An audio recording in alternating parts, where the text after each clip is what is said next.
శ్రీరాఘవం దశరథాత్మజమప్రమేయం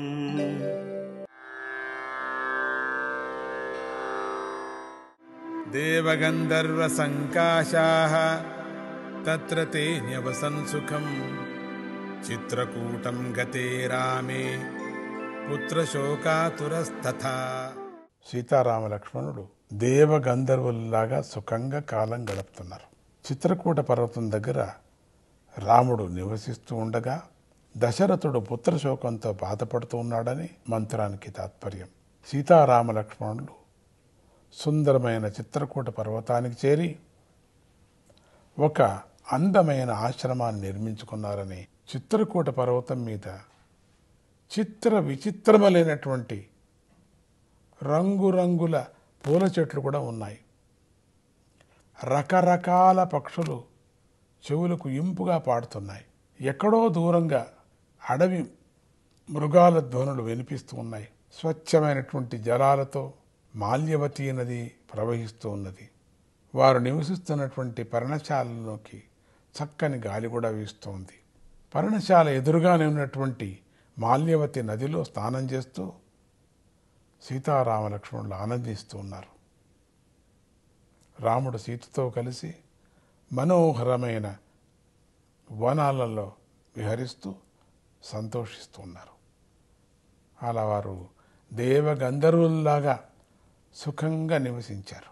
సీతారామ లక్ష్మణులు శృంగి బేరపురం వద్ద గల గంగను దాటి వెళ్ళగానే ఇక్కడ సుమంత్రుడు అయోధ్యకు తిరిగి వెళ్ళకోకుండా అక్కడే ఉండి రాముడి వార్తలను తెలుసుకున్నాడు.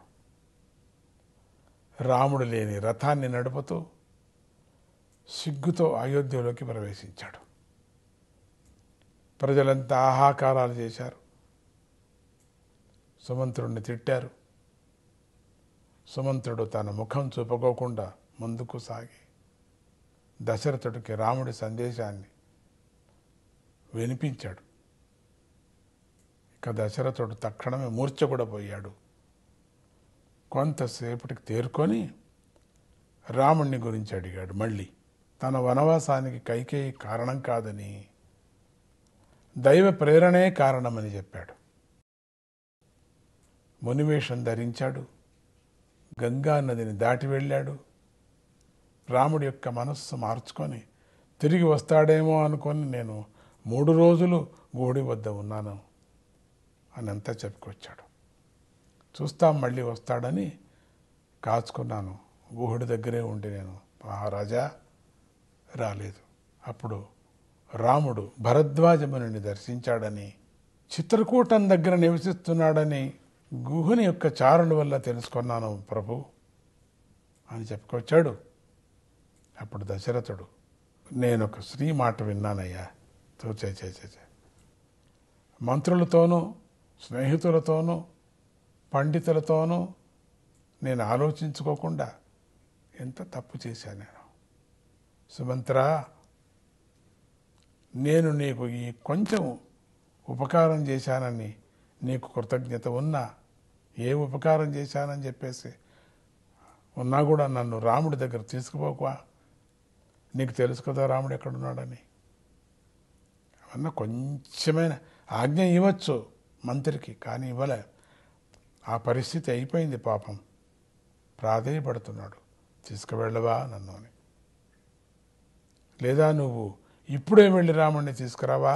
ఇక నా ప్రాణం నిలిచేటట్టు లేదు. రాముడు లేకోకుండా నేను బ్రతకలేను కదా. ఈ పాటికి రాముడు చాలా దూరం వెళ్ళిపోయి ఉంటాడనుకుంటా.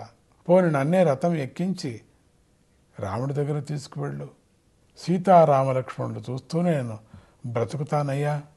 నా ప్రాణం పోతూ ఉన్నది.